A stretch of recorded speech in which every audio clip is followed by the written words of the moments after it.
Hello everyone, welcome back to easy Vidya channel. अगर अभी तक आपने इजी विद्या चैनल को सब्सक्राइब नहीं किया तो प्लीज़ सब्सक्राइब कर लीजिए। आज आधुनिक काल के कवि रामधारी सिंह दिनकर जी का जीवन परिचय और उनकी साहित्यिक रचनाएं पढ़ेंगे। रामधारी सिंह दिनकर हिंदी के लेखक, कवि एवं निबंधकार थे। रामधारी सिंह दिनकर जी का जन्म 23 सितंबर 1908 ईस्वी में बिहार में जिला मुंगेर के सिमरिया गांव में हुआ था।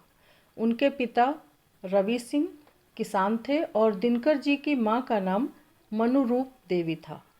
जब रामधारी सिंह दिनकर 2 वर्ष के थे तभी उनके पिता का देहांत हो गया था। इनकी प्रारंभिक शिक्षा गांव में ही हुई थी। 1928 ईस्वी में मैट्रिक की परीक्षा मोकामा घाट स्थित रेलवे हाई स्कूल से उत्तीर्ण की। पटना विश्वविद्यालय से 1932 में इतिहास में स्नातक की पढ़ाई की। स्नातक की पढ़ाई के उपरांत माध्यमिक स्कूल में प्रधानाचार्य का पद प्राप्त किया। 1934 से 1947 तक बिहार सरकार में सब रजिस्ट्रार एवं प्रचार विभाग के उपनिदेशक पदों का कार्यभार संभाला। सन 1950 में मुजफ्फरनगर के स्नातकोत्तर महाविद्यालय में हिंदी के विभागाध्यक्ष रहे। सन 1952 से 1963 ईस्वी तक ये राज्यसभा के सदस्य मनोनीत किए गए। इनकी मृत्यु 24 अप्रैल 1974 में चेन्नई, तमिलनाडु में हुई थी। भारत के गगन के सूर्य कहे जाने वाले रामधारी सिंह दिनकर अस्त हो गए। रामधारी सिंह दिनकर स्वतंत्रता पूर्व एक विद्रोही कवि के रूप में स्थापित हुए। स्वतंत्रता के बाद राष्ट्र कवि कहलाए। 1964 ईस्वी में ये भागलपुर के विश्वविद्यालय के कुलपति बने। भारत सरकार द्वारा 1999 में डाक टिकट जारी किया गया इनके नाम से। राष्ट्रीय कवि रामधारी सिंह दिनकर जी को कई पुरस्कारों से सम्मानित किया गया। ज्ञानपीठ पुरस्कार 1972 में राष्ट्रीय ज्ञानपीठ पुरस्कार से सम्मानित किया गया उर्वशी के लिए। साहित्य अकादमी पुरस्कार, संस्कृत के 4 अध्याय पर साहित्य अकादमी पुरस्कार 1959 में एवं पद्म भूषण पुरस्कार 1959 में प्राप्त हुए।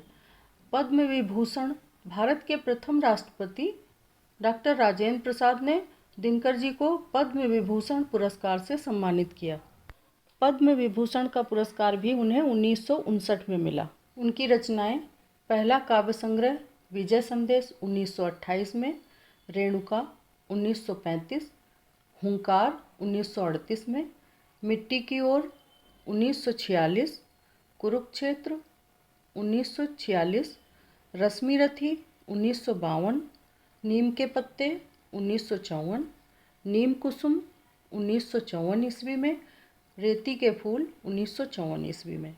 संस्कृत के 4 अध्याय जिसमें उन्हें साहित्य अकादमी पुरस्कार मिला 1956 में, उर्वशी 1961 में, परशुराम की प्रतीक्षा 1963 में, काव्य की भूमिका 1958 में, मिट्टी तिलक 1964 में, सीपी और शंख 1957 में, उजली आग 1964 ईस्वी में, लोकदेव नेहरू 1965 ईस्वी में, शुद्ध कविता की खोज 1966 ईस्वी में, हारे को हरि नाम 1970 ईस्वी में, आधुनिक बोध 1973 ईस्वी में, रश्मि लोक 1974 ईस्वी में, धूप और धुआं, द्वंद्व गीत, विवाह की मुसीबतें 1974 ईस्वी में, आत्मा की आंखें आदि उनकी रचनाएं हैं। रामधारी सिंह दिनकर जी ने कुछ बाल कविताएं और कुछ प्रतिनिधि कविताएं उन्होंने लिखी। बाल कविताएं चांद का कुर्ता, नमन करूं मैं, वर्षा, सूरज का विवाह आदि हैं। प्रतिनिधि कविताएं सिंहासन खाली करो कि जनता आती है, परंपरा, झील, समुद्र का पानी, कृष्ण की चेतावनी, भगवान के डाकिए, शोक की संतान, समर शेष है, लेन देन, आशा का दीपक, विजयी के सदृश जियो रे, लोहे के पेड़ हरे होंगे, पक्षी और बादल आदि रचनाएं की। रामधारी सिंह दिनकर जी की भाषा शैली उनकी भाषा में संस्कृत के तत्सम शब्दों के साथ उर्दू फारसी के शब्दों का प्रयोग मिलता है। ये आधुनिक काल के कवि थे। उनकी कविता में आधुनिक शब्दों का प्रयोग है। ओजपूर्ण प्रबंध शैली से राष्ट्रीयता की भावना को व्यक्त किया है। दिनकर जी भारतीय परंपरा के अनमोल धरोहर हैं। उर्वशी जैसे काव्य के प्रणेता रामधारी सिंह दिनकर ने साहित्य की विभिन्न विधाओं में लेखन कार्य किया, परंतु उनकी विशिष्ट पहचान कविता के क्षेत्र में ही बनी।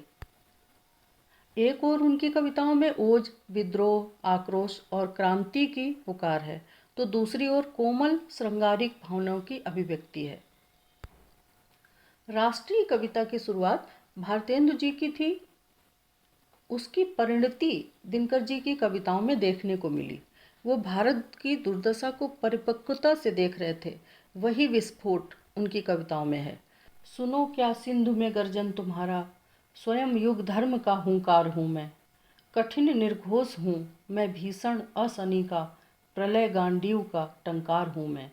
रामधारी सिंह दिनकर जी ने वर्ण व्यवस्था एवं सामाजिक कुरीतियों को ध्यान में रखते हुए रश्मि रथी प्रबंध काव्य लिखा।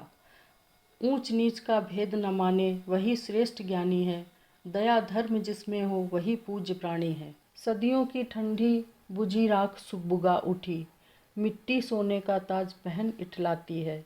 दो राह समय के रथ का घर घर नाद सुनो, सिंहासन खाली करो कि जनता आती है। उनकी एक कविता है, कलम आज उनकी जय बोल। जला अस्थियां बारी बारी, चिटकाई जिनमें चिंगारी, चढ़ गए पुण्य वेदी पर, लिए बिना गर्दन का मोल। कलम आज उनकी जय बोल। रामधारी सिंह दिनकर जी की एक कविता है, कृष्ण की चेतावनी। वर्षों तक वन में घूम घूम, बाधा विघ्नों को चूम चूम, सह धूप घाम पानी पत्थर, पांडव आए कुछ और निखर। सौभाग्य न सब दिन सोता है, देखें आगे क्या होता है। अंत तक देखने के लिए धन्यवाद।